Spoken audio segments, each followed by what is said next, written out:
सुनील तटकरेंनी सरकारच्या बाजूनी म्हणजे महिलांवर होणारे अत्याचार असतील, घराची मणिपूरमध्ये जळत होती त्याच्या विरोधात, त्याच्या आम्ही विरोधात होतोय, पण सुनील तटकरेंनी त्या नो कॉन्फिडन्स मोशन हे भारतीय जनता पक्षाच्या बाजूनी मतदान केलं. तर अर्थातच ते चुकीचं आहे असं आम्हाला वाटलं. प्रफुल्ल पटेलांनी अशा गोष्टीला त्यांनी सहकार्य होकार दिला आणि भारतीय जनता पक्षाची आणि आमची एक वैचारिक मोठी लढाई आहे आणि त्या लढाईमध्ये जर प्रफुल्ल पटेल त्या बाजूनी काही निर्णय त्यांच्या बाजूनी घेणार असतील ते आम्हाला योग्य वाटलं नाही. पवार गटानं खासदार फौजिया खान, वंदना चव्हाण आणि आणखी एक खासदार आहेत यांना अपात्र करावा अशा पद्धतीचं पत्र उपराष्ट्रपतींना म्हणजे राज्यसभेच्या अध्यक्षांना दिलंय. त्याच्यातून तुमचं नाव, अमोल कोल्हेंचं नाव आणि शरद पवारांचं नाव मात्र वगळले.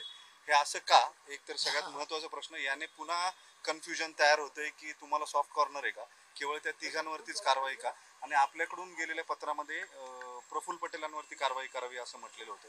आज अमोल कोल्हे अजित पवारांना भेटले. ओके, मी तुम्हाला सविस्तर सगळं सांगते. आता अमोल कोल्हे अजित पवारांना भेटले हे मला माहिती नाही, हे मी तुमच्याचकडून ऐकते. पहिला मुद्दा.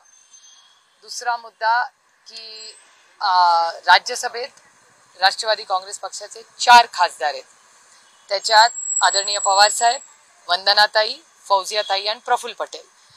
जेव्हा नो कॉन्फिडन्स मोशन किंवा मणिपूरवर जेव्हा चर्चा झाली, महिलांवर अत्याचार झाले आणि तेव्हा मतदानाची वेळ जेव्हा आली किंवा चर्चेत भाग घ्यायचा वेळ आला, तेव्हा प्रफुल्ल पटेलांनी भारतीय जनता पक्ष ज्यांची सत्ता मणिपूरमध्ये आहे, जिथे बलात्कार झालेत, लोकांची घरं जाळली गेली आहेत, अशा अनेक गोष्टी झालेल्या आहेत ज्याचा आमचा पूर्ण विरोध आहे. ह्या भारतामध्ये कुठल्याही महिलेचा जर बलात्कार होणार असेल तर जरी आम्ही सत्तेत असलो तरी जो गलत है वो गलत ही है, त्या बाजूने आम्ही मतदान करणार नाही.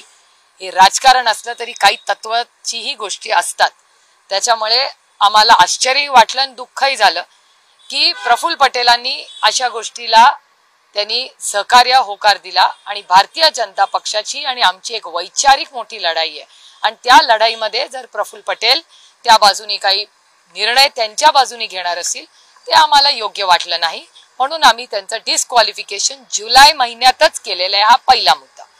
त्याच्यामुळे त्यांनी आम्ही पुन्हा एकदा जेव्हा त्यांनी या मणिपूरच्या केसमध्ये किंवा हे जे चुकीचे निर्णय केंद्र सरकार घेत आहे त्या बाजूनी जेव्हा ते मतदान करतात, त्याच्यामुळे त्या गोष्टीमुळे डिस्क्वालिफिकेशनचा आम्ही परत मागणी केलेली आहे.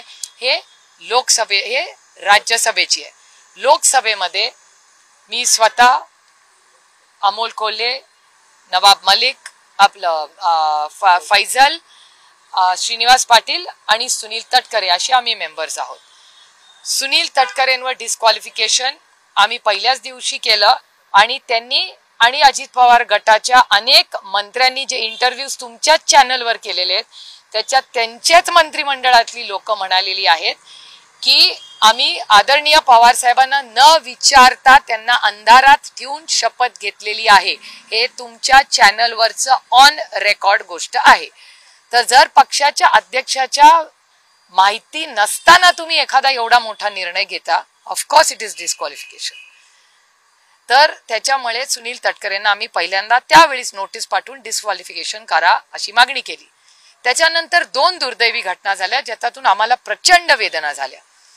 एक गोष्ट की आम्ही नो कॉन्फिडन्स मोशन मूव्ह केलं होतं पूर्ण ऑपोजिशननी आणि त्यावेळी त्या भागात झालेल्या महिलांवरचे बलात्कार ह्याच्याबद्दल अतिशय असंवेदनशीलपणा हा भारतीय जनता पक्षाने दाखवला आणि त्याच्या विरोधात आम्ही सगळे एकत्र राहिलो. त्यावेळी सुनील तटकरेंनी सरकारच्या बाजूनी म्हणजे महिलांवर होणारे अत्याचार असतील, घराची मणिपूरमध्ये जळत होती त्याच्या विरोधात, त्याच्या आम्ही विरोधात होतोय, पण सुनील तटकरेंनी त्या नो कॉन्फिडन्स मोशन हे भारतीय जनता पक्षाच्या बाजूनी मतदान केलं. तर अर्थातच ते चुकीचं आहे असं आम्हाला वाटलं. या राज्यात, देशात कुठल्याही महिलेचा बलात्कार होत असेल तर त्याचा आम्ही विरोधच करणार. त्यानंतर आलं महिला धोरण. महिला धोरणामध्ये भारतीय जनता पक्षाने आम्हालाही सगळ्यांना कॉन्फिडन्स मध्ये घेतलं होतं की आम्ही हे धोरण आणतोय.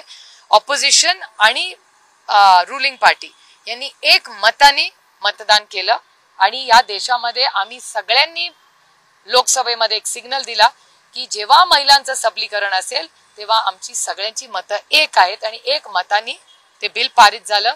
माननीय प्रधानमंत्र्यांचाही मनाचा मोठेपणा की त्यांनीही आमचे आभार मानले, आम्ही त्या बिलचं स्वागत केलं. त्याच्यामुळे अतिशय सुसंस्कृतपणाने ते झालं. पण त्या मतदानाला सुनील तटकरे हजर नव्हते. तेव्हा पक्षानेही विचारलं की तुम्ही का नव्हता हजर. आता त्यांची काय कारण आहेत त्याच्यात मला जायचं नाहीये. पण त्याच्यामुळे आम्ही पुन्हा एकदा केलं की डिस्क्वालिफिकेशन. म्हणजे मणिपूरमध्ये जेव्हा घटना होते तेव्हा त्यांनी सरकारच्या बाजूनी मतदान केलं आणि जेव्हा महिला सबलीकरणाचा विषय आला तेव्हा त्यांनी मतदान केलं नाही. हे राष्ट्रवादी काँग्रेस पक्षाला हे योग्य नाही, आमच्या धोरणांना योग्य नाही. त्याच्यामुळे आम्ही पुन्हा एकदा स्पीकर साहेबांना विनंती केली की आमची डिस्क्वालिफिकेशनची मागणी आहे.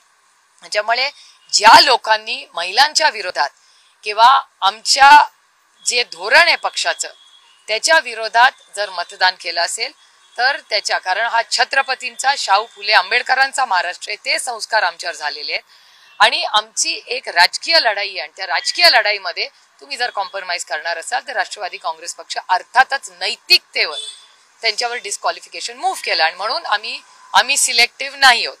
आम्ही